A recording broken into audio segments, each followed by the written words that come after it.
کاتتان باش بەڕێزان لە هەولێری پایتەختی هەرێمی کوردستانەوە و لە شوێنی کۆنگرەی حوتەمی یەکگرتووی ئیسلامی بە شێوەیەکی ڕاستەوخۆ لەگەڵتانی دوای ئەوەی ئەندامانی کۆنگرە پەیڕەوی ناوخۆی یەکگرتووی ئیسلامی کوردستانیان پەسەند کرد. ئێستا دەنگ بە ئەمینداری یەکگرتوو دەترێت، دواتر دوای دەنگدان بە ئەمیندار دەنگ بە ئەنجومەنی سەرکردایەتی ئەو حزبە دەدرێت. ئێمە ئێستا بۆ قسەکردنی زیاتر لەسەر کۆنگرەی یەکگرتوو لە بە شوەیەکی ڕاستەوخۆ سێ بەڕێزمان لەگەڵا کاوانیش بەڕێز مامۆستا جەمال کۆچەر ئەندامی پەرلەمانی عێراق لەسەر لیستی یەکگرتوو، هەروەها بەڕێز گوڵباخ محەممەد کاندید بۆ ئەنجومەنی سەرکردایەتی یەکگرتوو لە هەولێر، هەروەها مامۆستا عادل نووری دەستەی دامەزرێنەری یەکگرتووی ئیسلامی کوردستان. زۆر بەخێر بێ مامۆستا کوچەر ئەزێش جەمال کوچەر ئەزێش جەنابەتە دەست پێ بکەم. یعنی تا کۆنگرە بە شێوەیە گشتی چاوە دیت، ئایا گەلە جار ڕەخنە هێندێک تێتەگرتن و کۆنگرە گۆڕانکاریت مەزن تێدا ناوێنە کردن، تو چاوە vê yekê dibînî؟ Binavê Xwedê mezin û dilûvan, spasiya biraya xwe dikim bo vê mêvandariyê. Elhamdülillah kongrê yekgirtû hetan û ke pêngavê gelekê başê havêtîn, baş havêtîn ji layê birayîniya ku êkiş şiarê yekgirtû ye gel ew guhorînê dêne kirin. Em hemî dizanîn vê carê de peyraw ya hatiya gorîn, heykelê hizbê dête gorîn, jêgirtina serkirdayetiyê bi şêweyekî dî dête gorîn. Hetan û ke hemî gelek ciwanê bi rêve çûyo dîtina min ya serkeftî bûye hetan û ke. İnşallah em pîvîne pêngavê bê jî dê sat serkeftî bin. بەڵام مامۆستا ڕەنگە مەزنترین پێنگاو دەستنیشانکردنا ئەمینداری گشتی بێت و سەرکەفتنا کۆنگرێ ڕەنگەت وەیەکێدا بێت و وێ خاڵێ چاوە دبینی هەتانی پێنگاوە مامۆستا محەممەد فەرەجی هاوێتی ئەم شێ بژین نیڤەکە شەوتی ڤەبری نوکە یعنی سێ کەسێت ماین ئەوە هەر سێ کەس دێ منافەسەت ناوبەینێ دایەتەکردن و دیتنا من یعنی اندام پارلمان هرکی بریاره ویافی چه آخفتن کارتی کرنی لیناکن و احتمالات خلال 2 ساعت داد دیار بیتن امینداری گشتی نیه یکگرتو بشکل که گله که آسایی و بصانهی و سلس دی بریوه چیتن و یکگرتو شوان حزبانه اوید وکی امینداری گشتی تیت هل بجارتن بالو بالت نافدانی نزید گنجل گلو و زید کویتا کاری انشالله وجید هر وصاب صانعیه تکرن. مامۆستا تا گوت یعنی دما 2 ساعت دهاتی دا و ئەمیندار وەرە دەستنیشان کرد بنەریناتە و کی ببە ئەمیندارێ داهاتی یەکگرتووە ئیسلامی. یەکگرتوو حزبەکانی خازە لەوە ئەم نەشێن بڕیارێ بدەین ئیلا فلان کەس هەرچەندە زۆربەی بۆ چوونا بەحسی مامۆستا سەلاح الدین محەممەد بەهادین کەن بەس دیتنا من ئەو جارێ زیە ئەم وێ بڕیارێ بدەین دیتنا من ئەندام پەرلەمانی یەکگرتووی واعیە و ئەندام پەرلەمانی کۆنگرەی ژی واعیە و زانیتن چ پێنگاو تاوێژیتن لەوە هەر سێ بەربژێر هەرێکێ تایبەتمەندیت خۆیت هەین و هەرێکی تەمەخۆیە هەی بۆ یەکگرتووە هەرێکی شێتم ڕەنگێکی خزمەتە یەکگرتوو بکات لەوە دیتنا من دەنگ دێدا بەش بن سەر هەر سێ بەربژێرە و وەک بۆ چۆن چه ئەمیندار نینن یعنی دو سەرسێ یەکجار ببەتم دیتنا من دێ پێویستی بیتم جارە دوێ و کۆ 5 زاید ئێک سافی بیتم. گەلەک سپاس. گوڵباخان دێمە لای جەنابەت تۆیەکێکی لە کاندیدەکان بۆ ئەنجومەنی سەرکردایەتی یەکگرتوو لە کۆنگرەی حوتەمی یەکگرتووی ئیسلامی بەشداری ئافرەت و خۆکاندیدکردنیان لە چه ئاستێکدا دەبین؟ بسم الله الرحمن الرحیم. منیش وەکو نوێنەری یەکگرتووی خوشکانی ئیسلامی کوردستان وەکو حیزبیش بەڕاستی ڕێژەی خوشکانمان زۆر باشە، خوشکانمان بەڕاستی منافەسەی هەتا زۆر براکانەکەن ئەلحەمدولیلا لەمە وازانم لە هیچ حیزبێکا وەکو یەکگرتووی ئیسلامی کوردستان نییە و ئەو خوشکانی هاتوونەتە ئێرە بە دەنگی خۆیان بە نمبینی خۆیان ڕێژەی خۆیانەوە هاتوون بە دەنگدانی خۆیان هاتوون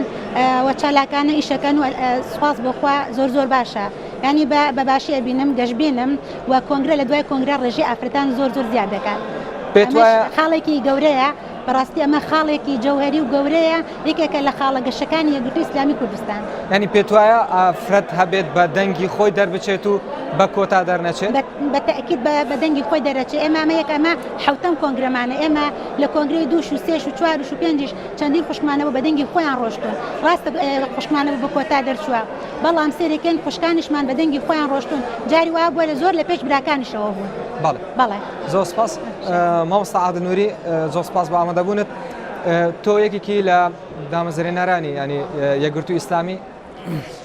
ئەو گۆڕانکاریانەی کە لە نێو کۆنگرەی حوتەمینی ئەم حزبە دەبینی ینی پێت وایە گۆڕانکاری گەورن؟ بسم الله الرحمن الرحیم سەرەتا پیرۆزبایی لە خۆم و لە تەواوی یەکگرتووان و هەوادارانی یەکگرتوو و تەواوی گەلی کوردستان و داوای سەرکەوتن لە خوای گەورە بۆ پێشمەرگە قارەمانەکان و گیانی شەیدانمان ئاسوودە بێ بەگرتنی ئەم کۆنگرە کە کۆنگرەیەکی ئاشتیانەی ئاشتەوایی یەکگرتوو و یەکگرتوانەیە کە هەمیشە هەوێنی ئاشتی بۆ کوردستان و بۆ گەلانی کوردستان و بۆ هەموو ماڵ و هەموو تاکێکی کوردستان. یەکگرتووەکان کۆتری ئاشتین بۆ خۆیان بۆ چواردەوریان بۆ هەموو میلەتیان بۆ نەتەوە بۆ وڵاتانی و دراوسێش. لە من 37 ساڵ لەگەڵ ئەم کار و کاروانام یەکێکشم لە دامەزرانی یەکگرتوو کاتی یەکگرتوومان ئیعلان کردو تا ئێسش لە هەموو کۆنگرەکانە هەین چونکە لەبەرەوەی ئەندامانی دەستی دامەزرێنەر ئۆتۆماتیکیان خوان ئەندامی کۆنگران جگە لەوەی کە ئەندام پەرلەمانم یا پێشتر ئەندام سەرکردایەتیاچی بوو بەڵام بەلای منەوە ئەندامی دەستی دامەزرێنی یەکگرتوو لە هەموو پۆستێک گەورەترە چونکە هەر ئەمێنێتەوە تاریخێکی گەورەیە ئەم یەک دوو هەر کۆنگرێ بۆ کۆنگرەیەک یەکگرتوو ئیبداعێکی کردووە تازە نوێسازی و نوێکارێکی کردووە. کۆنگرەی ڕابردوو نوێکارێکی زۆر گەورەی تیابوو یەکەم جارە لە ئاستی هەموو منتیقەی میدڵ ئێست لە ناوچەی ڕۆژهەڵاتی ناوەڕاست و لە عێراق و لە کوردستانیشە ئەمیندارێک سەرۆک حیزبێ سکرتێرێ کە وەکو ئەندازیاری ڕەوتەکە خۆی وایە بە دەست پێشخەری خۆی دەست لە کارێک کێشێتەوە و کەسێکی تر ئەچێتە شوێنەکەی ئەم جارە شتێکی تر کرا لەگەڵ دەستپێکی کۆنگرا لەگەڵ ئەو کاتی تەرخان کراوە بۆ وتەی ئیفتتاحی پێشەکی ئەو ئەمیندارەی پێشوەی کە چەند ڕۆژێکە ڕیکلام ئەکرێ و خەڵک گرەوی لەسەر ئەکا و چی ئەبێت و کێ نابێت و خەڵکانی ناری یەکگرتوو ویان نەزانی ئەم ڕۆژکابەرەیەکی زۆر جۆرێک لە بین کاندیدانی یەکگرتوو و ئەمینداری پێشوو ئەمینداری پێشووتر و ئەوەی کەیسە بۆ پێشوو یعنی مامۆستا سەلاحەدین مامۆستا محەممەد فەرەج و ئەو دوو کاندیدەکەی تر دێتە ئاراوە بەڵام دوای وتەکەی خۆی کە پێشکەشی کرد بە 2 دقیقە مفاجئەیەکی زۆر گەورەی کرد ئەویش ئەوە بوتی ئەوە من لە کاندیدی خۆم دەست ئەکا لە کارە کێشمەوە بۆ جەنابی مامۆستا سەلاحەدین ئەمەش شتێکی نەوعی بوو ئەمە مفاجئە بوو یانیش پێشتر اتفاقی لەسەر کرا بوو چونکە هەندێک دەنگۆ هەیە کە پێشترەوە اتفاقی لەسەر کرا نە توقعات جایە اتفاق جایە یەک کەس ئەمەی نەئەزانی وەکو معلومە لە نیەتی خۆیان جەنابی مامۆستا محەممەد فەرەج چی داناوە ئەوە ئێمە حەقمان بە نیەتەوە نیە هەندێک لە ڕاگەیاندنەکان ئەوەیان بڵاو کردن ڕاگەیاندن سیناریۆ کاکە خەڵکە مەسەرن ئەڵێ چی ئەڵێ یا ئەم سیناریۆ یا ئەوەیە هەیکە کار ئەیگرێ ئەڵێ مناڵی فەقیر کچنە بێ کوڕە یا وەلحاصڵ دووبینەیە ئەوەی کە مامۆستا محەممەد فەرەج کردی بە نسبەت یەکگرتووە دڵی هەمووی خۆش کرد 1100 و ئەوەنە نەفەر هەڵسایەوە سەر پێ بە چەپڵە ڕێزان ئێستقبالی ئەو پێشنیە ئەو دەست پێشخەریە جوانە کرا ئێمە هیوای سەرکەوتن بۆ جەنابی مامۆستا محەممەد فەرەج دەکەین و هیوای بۆ سەرکەوتن بۆ ئەمینداری داهاتوو ئەەکەین حتممەێکی لەو سێ بەڕێزە ئەبێ وەکو مامۆستان فەرمویان هەر یەک لەم بەڕێزانە تایبەتمەندیەکی خۆی و تاموچێژێکی خۆیان هەیە بەلای منیشە ئەوە زۆر گرنگە لە یەکگرتووە ڕێژەی 99 لە 199 ئەوانە نییە یعنی هەتا من پێم خۆشە ئێستا ببێ بە دوو بەش ینی دوو مەرحەلە لە قۆناغی یەکەمە هیچ کەس مەسەلەن دوو لە سەرسێ نەهێ نابێ بۆ ئەوەی دەگاتەوە قۆناغا بەشک و یعنی احتیمالە ئەوە ئەگەیانە کە یەکگرتووەکان خوێنی زیندویان هەیە لەگەڵ ئەوەی جەنابی مامۆستا سەلاحەدین ڕقەمێکە ژمارەیەکە تابلۆیەکی گەورەیە کاریزمایەکی گەورەیە بەڵام گەنجێکی وەکو کاروانی مەسەن جەنابی مامۆستا محەممەد ڕۆف هاتووە بربەرەکانی لەگەڵ ئەکار کێبڕکێ لەگەڵەکە کێبڕکێکی شەریفانە مؤەدەبانە ئەوەش خۆی بۆ خۆی جێگەی دەستخۆشیە. تۆ گوتت ینی مامۆستا محەممەد فەرەج هەڵوێستێکی جوانی هەبوو کە گوتی من خۆم کاندید ناکەم بەڵام داوای لە کاندیدەکانی دیکە کرد کە ڕێ بۆ مامۆستا سەلاحەدین محەممەد بەهادینی چۆڵ بکەن پێت وایە ئەم ینی تا چەند لەگەڵ قسەکەی محەممەد فەرەج بوویت ینی ئەوان یا من جەناب تا چەند ئەم قسەی مامۆستا محەممەد فەرەج بەڕەوا دەبینی مامۆستا کە دەست پێشخەرەکەی کرد استقبالێکی بەدەمۆچوونێکی زۆر گەورە لە ئەندامانی کۆنگرە دروست بوو هەمووی هەڵسایەوە سەر پێ بەڵام داوا لە کاندیدەکانی دیکە مامۆستا ئەوەنە دڵخۆش بوو ئەوەنە خۆی دڵخۆش بوو حەزی کرد هاوکاندیدەکانی تریش وها دڵخۆش بن و ئەندامانی کۆنگرە هەڵستنەوە سەر پێ بۆ ئەو شوێنە بە مامۆستا سەلاحەدین بێ بەڵام ئەوان خۆیان ئازادن ئەکری ئەگەر نیگەرانێکیش بێ لایەنێکی لە دوکانی حەقی خۆیانە بۆ نمونە حەقیان مافیان پارێزراوە جنابی مامۆستا محەممەد ڕەوف جنابی مامۆستا کاروانی ئەتوان لە کاتی بەشیکەی نەختێکی ڕەنگە دەست پێ بکە ماوەیەکی تر بڵێن کاکە ئێمە اعتیرازمان هەیە یا بڵێن ڕخنەمان هەیە لە ئەو پێشنیارە نەخێر ئێمە ئەچینە تا دوا قۆناغی کێبڕکێکە بەردەوام پێت وایە بەڕێز محەممەد فەڕەج نەدەبوایە ئەو قسەیە بکات خرەوە ڕای خۆیەت ینی چۆن من چۆن سانسۆری ڕای ئەو بکەم ئاخر لە پەیڕەوی ناوخۆ ئەمیندار بۆی نییە بانگەشە بۆ هیچ کاندیدێکی دیکە بکات ئەو ئەفەویەن لە خۆشی خۆیەوە ئەوەی بۆ هات ئەندامانی کۆنگرە بۆیان هەیە بەگوێی نەکەن ئەگەر ئێمە بە ناڕەوای بزانین ئەوە ئەتوان عقوبەی دەن عقوبەی داواکەی بکەین بۆی دەنگ بۆمان سەلاحەدین مەسەلەن نەدەین بەڵام ئەوە دوو کاندیدەکەی تر حەقیان مەحفوظە بەوەی کە بڵێن کاکە ئێمە لەو فەقەرەی مامۆستا جەنابی مامۆستا محەممەد فەرەج ڕخنەمان هەیە گلەیەکمان هەیە ئەبوو ئەو بوترێ ئەو کات ئەکرێ ئەوە ڕاست بکرێتەوە ئەگەر وابێ کە جەنابەت دەڵێ زۆر سپاس مامۆستا جەمال ئەس بژم دپەیڕەوێ نافخۆی گرتوێدا بوو ئەمینداری نینە بانگەشە بوو هیچ کاندیدەکێ بکەێت لێ ئەوە هاتە ڕیدان بنەریناتە ینی نها ئەم بێژن ئجرعاتێت حەزبی هەنە مەسەلەن ئەوێت و کاندیدن دکارن هەڵوێستێ خوا دەر ببڕن بەنی ئەم بێژن دیفچوونێ بکەن سەرێ بابەتێ دیتنا من ئەو نایەتە کرنج بەردوو خاڵە یاکێ ئەندامێت کنگرەی هەمی کەسێکی واعیە یعنی ناوەکو کەسێکی یە خالیە هەما بتنێ ئاخفتنێکێ دێ هەمی بۆ چۆنت وێ نەگۆڕی نەخێر هەر کەسێکی هات یا کنگرەی بۆ چۆنت خۆ هەبووینە سەر پەیرا و پرۆگرامی بۆ چۆنت خۆ هەبووینە سەر ئەو هەیکەلە نییە حزبێ هاتیەدانان بۆ چۆنت خۆیت هەین بۆ ئەمیندارێ گشتیە داهاتیژی لەوە ئەگەر تەوێ پرسیارش مبکەی تویجەوەکی عاتفیدا ئەف داخوازی چەند تاسیرل تەکرد ئەس بژمەتە هیچ تاسیل من نەکریە چونکە ئەس نەمرۆڤێکی سادەمە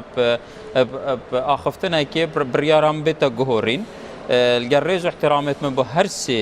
بربژێرە یا ئێکێ ئەس بێژم یعنی ئەندام پەرلەمان عفوان ئەندامێ کنگرەی کەسێکی واعیە ئەف ودیە نایدە یا دوێ ئەوێت بربژێر هەمی الجال مامۆستا محەممەد فەراجی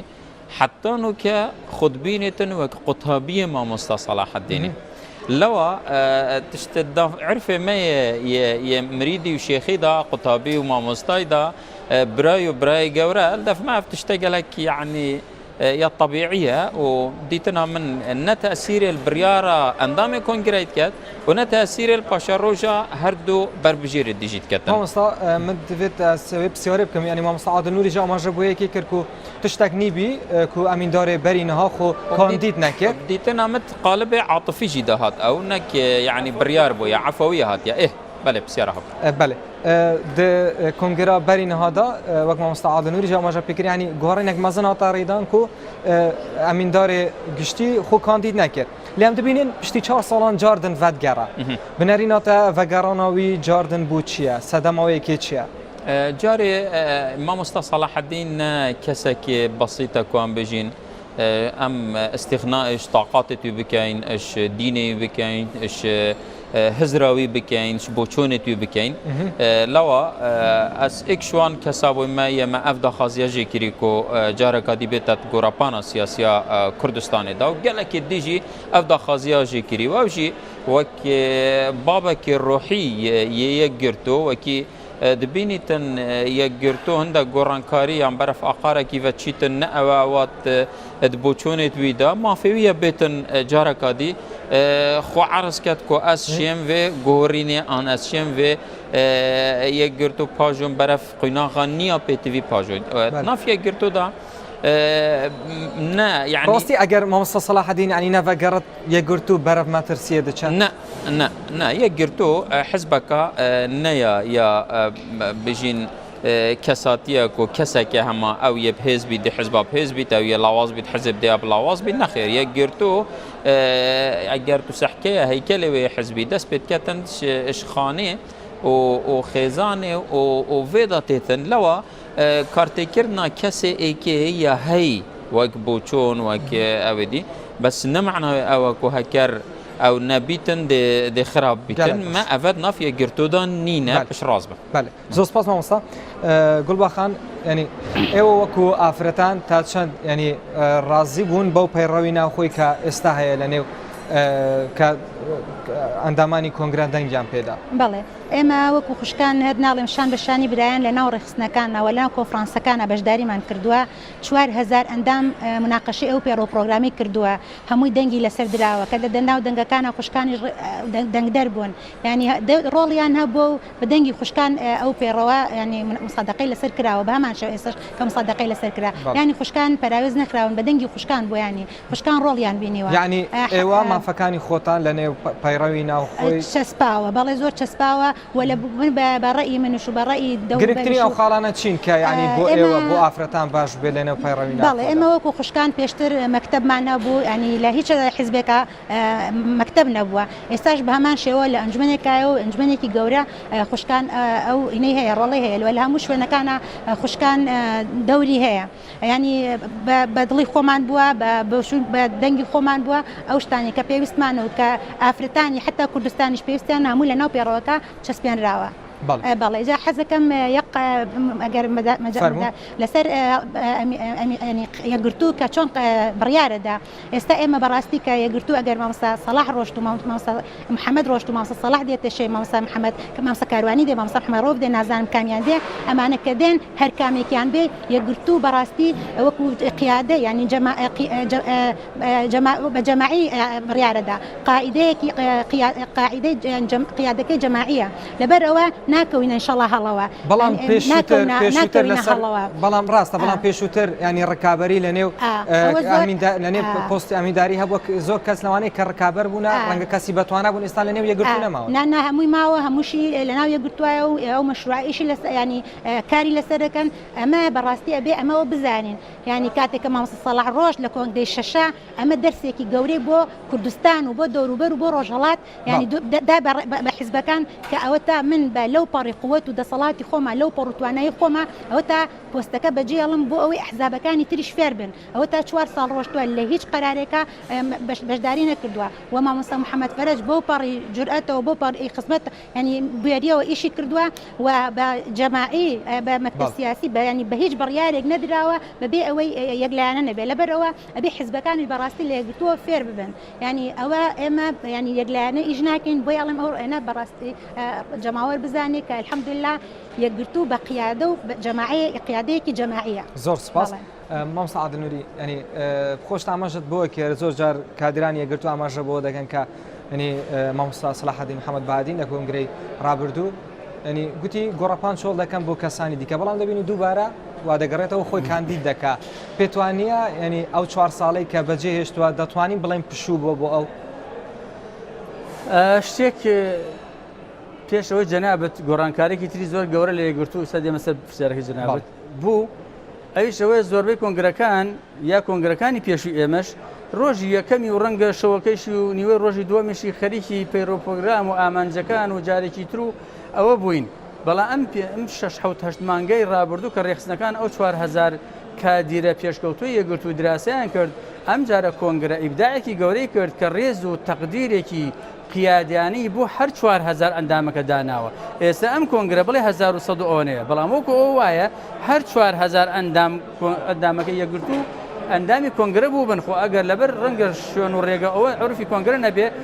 ینی هەر طبیعی بوو هەر 4000 ئەندامەکە لێرە بوو بن بە 1 دقیقە دەنگ لەسەر تەواوی بەبێەوە حرفی بخوێنرێتەوە تەواوی پەیڕۆ پرۆگرام یەکگرتوو درا و خراە ئەو لایەوە ئەولا ئەمەش ئیبداعی گەورەتر یەکگرتوو بوو پرسیارەکەی جەنابەت گەڕانەوەی جەنابی مامۆستا ئەگەر تەبەن بۆ خوکاندین کوردی باسەکەن ئێستا مەرج نییە دەنگ بێنە دەنگێنی ئەوە ئەندامانی کۆنگرە ئەزان بۆی ئەوەش نەبێ بە ڕێکلام ئەمە ئەوە ئەگەێنێ یەکگرتوەکان هەرگیز لە کار ناکەون جەنابی مامۆستا سەلاحەدین دوای 20 ساڵ بە ڕغبەتی خۆی دەستی لە کار کێشایەوە 4 ساڵی ڕێک تۆ چەند دەستێوەردان لە یەکگرتوو کردبێ ئەویش ئەوە نەکردوێت بەڵام ئەوە شانازی گەورە بوو بۆ یەکگرتوو شانازی گەورەی تەسجیل کرد شانازی تەسجیل کرد ڕۆشت وسلمان شەموو خەڵگرەی ئەوەی ئەکرد لایەنە سیاسەکانی کوردستان ئەیان و مامۆستاان ناتوانێت بێت دەستێوەردان دابنیشە یەکگرتو شەقەکە بە دوو بەشەوە مامۆسەلا وەکو هاوڵاتیەک دانیشت وەکو یەکگرتووەک دانیشت هیچ مبارز یەک پۆستی ئەندام مەڵبەندیەک هەتا ئەنداملق و ناوچی هەتا سەرەوە نەکرد بە هیچ جۆرێ وەکو هاوڵاتیە وەکو خاوەن ماڵێک دانیشت وە کەسایەتێکی گەورەی کاریگەری لەسەر ساحەی کوردستان ئاشتەوایی نێوان یەکێتی و گۆڕان لە کاتێک خەریک و سلێمانی ئەتەقیەوە ئەو دەڤەرە جەنابی مامۆسەلا بەبێ ئەوە عینوانی ئەمینداری یەکگرتوو یا ڕئیسی حیزبێکی ڕۆژ کەوتە نێوانیانەوە و سەردانی چەند لایەنە سیاسەکانی کردو کەسایەتێکی کاریگەری هەرما بوو مامۆستا سەلاحەدین ئێستا بە گوروتینێکی نوێوە بە هەمان دڵسۆزیەوە بە هەمان خەمخۆری و هاتووەتەوە خۆی نمایشەکە ئەڵێ کاکە من هەر پێم ماوە ئەمە ئەوە ئەگەێنێ یەکگرتوەکان پیرەکانیان و گەنجەکانیان هەمویان تەواوکەری یەکن حکمەتی پیرمان پێویستە توانا وزەی گەنجمان پێویستە بەمە ئەتوانین گەرەوەکە بەرینەوە زۆر سپاس مامۆستا عادل دواتر لەسەر سیاسەتی داهاتووی یەکگرتوو لەگە گۆڕینی ئەمیندارەکان دەگەڕێم وەلای جەنابەت مامۆستا جەمال سیاسەتە یەکگرتووی هەر یەک سیاسەتەیان بگۆڕینە ئەمیندارێکی بۆ ئەمیندارێک دن سیاسەت جە تێتە گۆڕین هەندی ما یەکگرتو دیتی و ڕۆژایەکی یەکگرتو هاتی ئەعلانکردن ئەمە ناودا بووینە یەکگرتو چ جارە سیاسەتاوێ کەسێک تەحەکومێ تێدا ناکەتن سیاسەتاوێ جارێ ئەڤروکە دێت کۆنگرەیدا ئێتە بەحثکردن و پەسەندکردن استراتیجیا یەکگرتو بۆ 4 ساڵێت بێتن یەدی وەختێ استراتیجی تێتە دانان ئەمینداری گشتی دەستا قیادی هەممی مەکاتە بۆ حتا دگەهیتە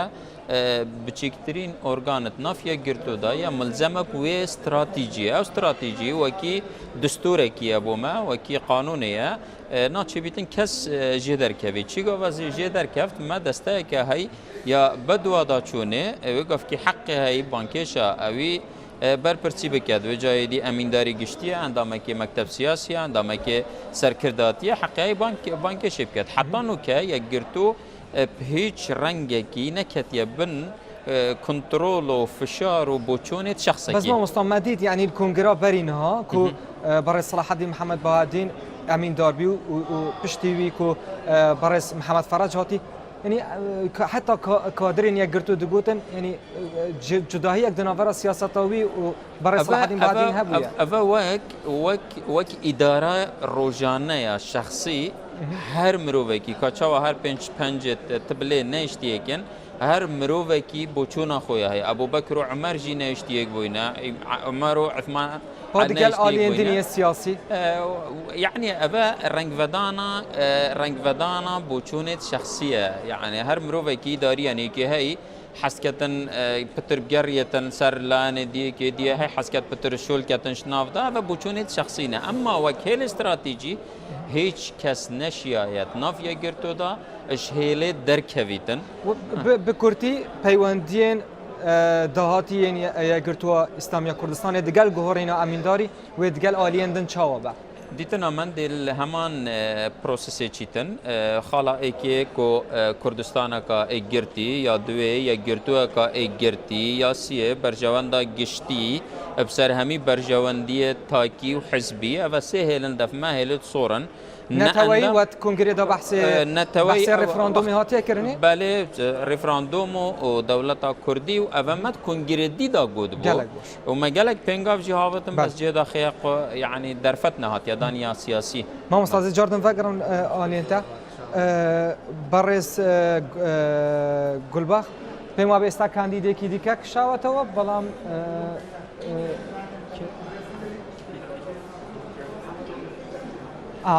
واديرا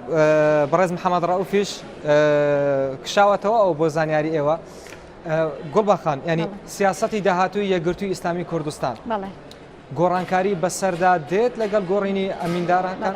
ئێمە وەکو یەکگرتووی ئیسلامی کوردستان بەڕاستی سیاسەتێکمانەیە وەکو ینی ئەو سیاسەتە لەسەری بەردەوام بین ئەو استراتیژانەی یەکگرتووی ئیسلامی کوردستان کە لەم کۆنگرێ حوتەیە کە مسادقەی لەسەرەکرێ ئێمە پابەندی ئەو استراتیژێن لەو استراتیژە بە هیچ شێوەیەک لا نادێن ینی ئەو ئەمینداری پێشوو مەسەلەن لەو چوارچێوەیە لای نەداوە بە هەمان شێوە لە هەموو کۆنگرەکانە ئێمە لەو چوارچێوەیە لا نادێن و پابەندی استراتیژە بین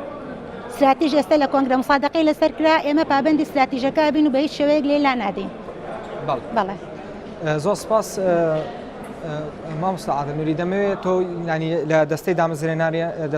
دامەزرێنەرانی یەکگرتووی ینی ڕەنگە بۆ لە 94 تاوەکو ئێستا لەگەڵیان بوو بیت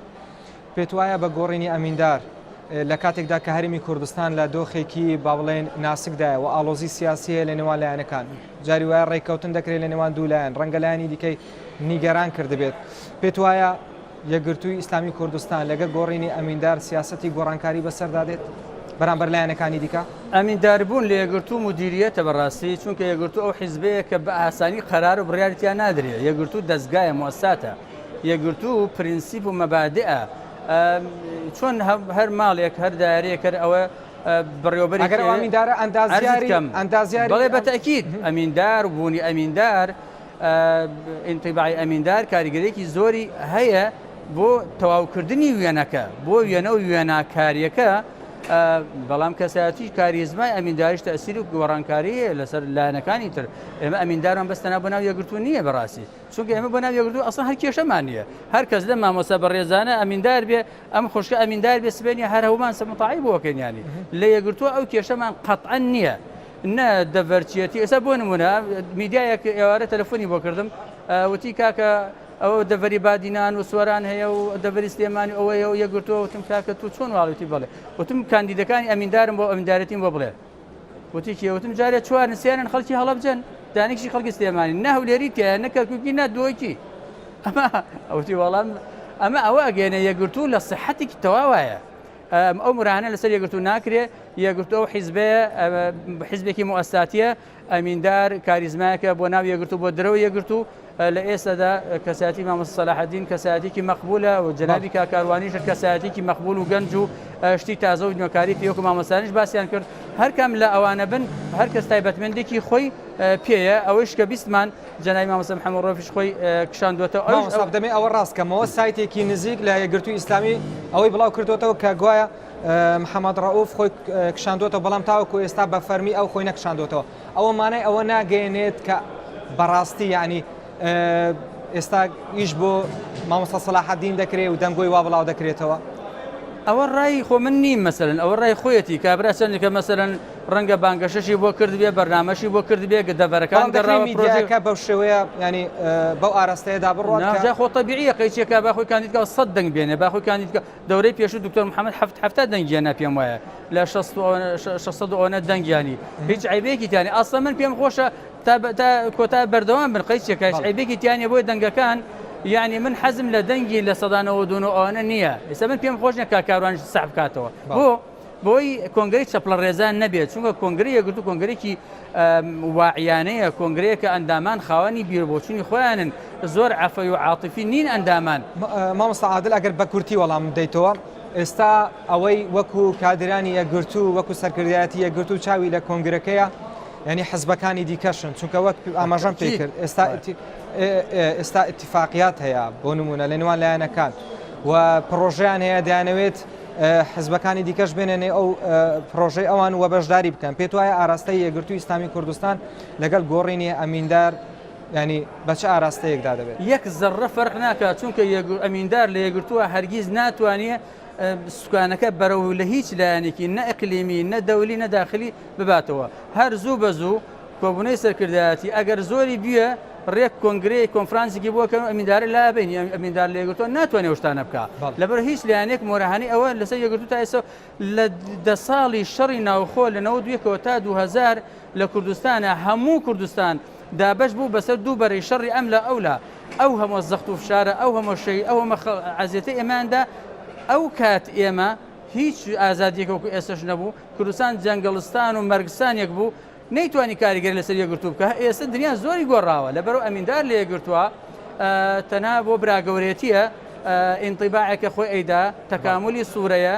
مشاوەرەیە وەکو دووبارەی ئەەکەمەوە بڕیاردار لە یەکگرتووە زۆر زەحمەتە جاری وایە بە 20 ڕۆژ بە 15 ڕۆژ بڕیارێکی لە هەموو ئۆرگانەکان تا خوار و ئەڕوا ئەوجا بڕیارێک بەخوانی بڕیاری زۆر سپاس بەڕێزان دەمێ ئاماژە بۆ بکەم ینی هەندێک لەو ماڵپەڕانەی کە نزیکن لە یەکگرتووی ئیسلامی کوردستان دەنگۆی وان بڵاو کردوەوە کە گوایە بەڕێز محەممەد ڕەئوف خۆی لە کاندیدکردن بۆ ئەمیندارەتی کشاندوتەوە بەڵام تاوەکو ئێستا بە فەرمی ئێمە ئێستا لە هۆڵی مامۆستا سعدین وە کۆنگرەی حوتەمی یەکگرتوو لەوێ بەڕەوە دەچێت بە شێوەیەکی فەرمی محەممەد ڕەئوف خۆی نەکشاندوتەوە لە بۆ کاندید بوون بۆ ئەمیندارەتی گشتی مامۆستا جەمال ینی بڵاوبوونا دەنگوێن هوسا بنەرینەتا کاریگەری لەسەر وان کەسانەوە کرد و کاندید و حیا چەند ینی ڕەوایە کو دەستگایەک میدیایی نزیک یەکگرتووە ئیسلامی وان دەنگویە بڵاوات کرد ما جارێ بریارە خۆڤە کێشانێ یا دەستێ بربژێرێت مەدا و بریانە دەنگدانێژی یات هۆڵا کنگرەی و نەل چ دەستگەیت میدیایە و نەل سەر چ شەقامایە یا دوێ مەت ناف یەکگرتوودا مە دەستێت نزیک نینن دەستگەیت ڕاگەهاندنێ نزیکی یەکگرتو یان یەکگرتوونە یان نەیەکگرتوونە منینە ناوبینە هەردووکادا دەستگەهێت یەکگرتو ئەس قەت باوەڕ ناکەم وە بێژیتن و ئەگەر وە بێژیتن ژی پێتویە دیفچوونێک بۆ وی بابەتی هەبیتن و یعنی داخازە بەدوادا چوونێ بێنەکردن چونکۆ کەسێ مافنینە ئەگەر وی خۆ نەڤە کێشابیتن دیعاتێ بۆ کەسێ بکەتن بەێ بەڕێز جەمال کوچەر جێگرێن ئەمینداری بینن ئەمینداری دوو یاری دەدەر هەنا vê kongrê de yanî biryar hata dayîn wê yanî berjewandiya cêgirên emîndarî wê çi lê bê dîtina min beref hindê veçoyî ku boçûna ya barapitir endamê yekgirtû ev bû ku ev yarî de dere nemînin û ne babeteke wekî tê de tarehkirin mamosta Salaheddîn wextê wî da nebû mamosta Mihemed Fereç hat danan ve gavkê dê zivrît ladan ne babet ne ew boçûnê gelek gorankariyet nav heykelê hizbê da çêbûn boçûnê yet endamê yekgirtûye ji ber çend egereka pêngavê dê navetin egereke hey belê egereke hey navxoyî ku em pêtivî van serkirdayî ne zivirina menteqê xweş olken egerê duê egerekê aboriye ya hecmê girto wekî nehiya aborî ve wekî hikmetekê ya daxil hikmetekê pêtiviye bêta qalibê hizbatiya girto ve ya duê ya siyê em dîtina me quyna xanî em pitirt mihtacîn navxelkî dabîniş nav pişt mêza bîn بله مامۆستا جەمال مزیو ئاسپسیارەوە یەکێش تا بکەم gelek car gelê هەندێک تێتەکردنێ بوو چی هەیە نها ینی ji destpêka damezrana yekgirtûyê heya niha yanî kesek nebûye emîndar ku ji em bêjin ji qiyada badînan bê ev ne nafiye girtû tenê dawsaye yanî her hemî hizbêt Kurdistanê eger tu sehkeyê ketî emaş serî werel Silêmaniyê bûye Goran Silêmaniyê bûye partîl devera بادینا بویا و بنمای یەکگرتووت بێشت ئەس حزبەکەمش هەڵا بجە حتا ڕاستە یەکگرتۆ الحزبەکە هەمیە و پارتیژی هەڕۆسا ئەمیندارە نەبووە چونکۆ حتانوکە کەسێ بادینی خۆ نەهاوێتیە وی بابەتی یعنی نە ئەوە ڕێگیری لێ هاتیەکردن دوو بابەتێ هەین یا هەی ڕێگەرینەها مامۆستا دینداری خۆ مامۆستا دینداری خۆ هەڵبژارت و ویا دەرکەویت و نەدەرکەفت ئەو بابەتێکی دیە یعنی لەوە ئەم بێژین ئازادی یەکیش دروشمێتیە گرتوویە ئەندام کۆنگرەیە ئازادە دەنگە خۆ دەتەکێ ئەندام ژی نفسی وەختی دەڵدی شروطایە ئازادە خۆ بەربژێر کەتن وەکی کەس خۆ بەربژێر نەکرد گازدانای دەکردن بۆ چیل دەڤەرە بادینانینە بەێ زۆر سپاس گوڵبەخان کاتم زۆر کەماوە ئەگەر لێ خولەکدا وەڵامم بدەیتەوە ئەو ئەنجومەنەی کە پێکهێنراوە ئەوانەی کە پەروەردە و بانخوازی و سیاسیانی ئەمە چۆن دابش دەکرێت بە چۆن کارتان لەسەری بڵێ ئەمە لە گۆڕانکاریەکانە بەڕاستی گۆڕانکاری زۆر کراوە یەکێک لەوانە مەکتەب سیاسی نەماوە کراوە بە سێ ئەنجومەن ئەمەش بۆ ئەوەیە تەوازن و هاوسەنگێکی زۆر ڕابگیرێ لە بینی هەرسێکە چونکە بەڕاستی ئەمە کاری ئەمە وەکو سیاسە دەکەین وەکو داوا و بانگەواز دەکەین وەکو پەروەردە و ڕێخستن کە ئەمەش بەڕاستی کە چەندین ئەنداممان پێگەیاندووە ئەمانە بێ هاوسەنگێکی باش لە بینی هەرسێکە ڕابگرین لەبەرەوە هەرسێکی بۆ هاوسەنگی ڕاگرتن و بۆ کارکردن لەسەر هەرسێک تەوەرەکەیە لەبەرەوە ئەو ئەنجومەنە لە ئاستی یەکدا بە تەریبی ئەڕۆن هەرسێکی ئیشمان لەسەر زۆر سپاس مامۆستا عادل ئەگەر بە کورتی وەڵام بدەیتەوە پێشتر یعنی یەکگرتوو لەناو چەند بەرەیەک بووە پێشتر بەرەی ئۆپۆزیسیۆن هەبووە دواتر بەشداری کردووە لە حکوومەت ینی پێت وایە ئەمینداری داهاتووی یەکگرتووی ئیسلامی کوردستان دەبێت چۆن مامەڵە بکات لەگەڵ لایەنەکان و لەم دۆخە ئێستا هەرێمی کوردستاندا کە هەیە من پێم وایە ئەمینداری داهاتوو یەکەم کاری ئەوەیە هەوڵ ئەدان ناوماڵی کوردی لاخات ینی ناچێتە نێو هیچ بەرەیەکەوە پێت وابێت بە تاکید ناچێت ینی هەر کەس بێ ئەمیندار ئەوە سەلاحدین یار کەسێکی تر بێ وارزانم یەکەم هەنگاوی ئێمە دوای ئەم کۆنگرە چونکە ئەم ماوەی بەڕاستی ئێمە مەشغوڵی کۆنگرە بووین و هەر لەگەڵ ئەوەش ئێمە هەر کەم تەرخەم نەبووین لە هەوڵەکان بەڵام من پێم وایە لە سبەینەوە لە دووسبەیەوە کە ئێمە کۆنگرێتەوە ئەو بێ ئیش و کاری ئەمینداری یەکگرتو ئەوەیە سەردانی لایەنەکانەکەوە ناوماڵی کوردی لە ئێستادا کە ئێمە باسی سە ساڵی بەسای کەسبیکۆیە باسی وەزی عێراقە باسی ئەو ئیتفاقی مەسەڵەن کاندیدەکان هەر کامیان بن هەر کامیان بن ئێوە جەخت لەسەر ڕێفراندۆم دەکەنەوە بەتەکی چونکە ئەوە بەنسبەت ئێمەوە مەبدەە پرینسیپە لە کۆنگرەی شەشەمە لە 2012 ئێمە دەنگمان لەسەرەوە داوە بەڕێز عادل نووری دەستەی دامەزرێنەرانی یەکگرتووی ئیسلامی کوردستان بۆ پەرلەمانتاری ئێستای عێراق زۆر سپاس کە لەگەڵمان ئامادە بووی بەڕێز گولباغ محەممەد کاندید بۆ ئەنجومەنی سەرکردایەتی یەکگرتوو زۆر سپاس مامۆستا جەمال کوچەر ئەندامی پەرلەمانی عێراقی و ئەم نزان حتەنوکە کۆتەدەی خۆ کاندیدکی بۆ ئەنجومەنی سەرکردات یەکگرتووی ئەوانە گەلک سپاس کۆتل گەلمە بووی بەڕێزان ئێمە بەردەوام دەمین لەگەڵتان ئەم دیبێتی ئێستا کۆتایی بەڵام چاوەڕێ دەکەین ئایا کاندیدان ئەندامانی کۆنگرەی یەکگرتوو دەنگ بە کام کاندید دەدەن بۆ ئەوەی ببێتە ئەمینداری یەکگرتوو لە ماوەی داهاتوودا لەگەڵتان دەبین و سات بە سات زانیاری نوێتان بۆ دەگوازینەوە هەر شاد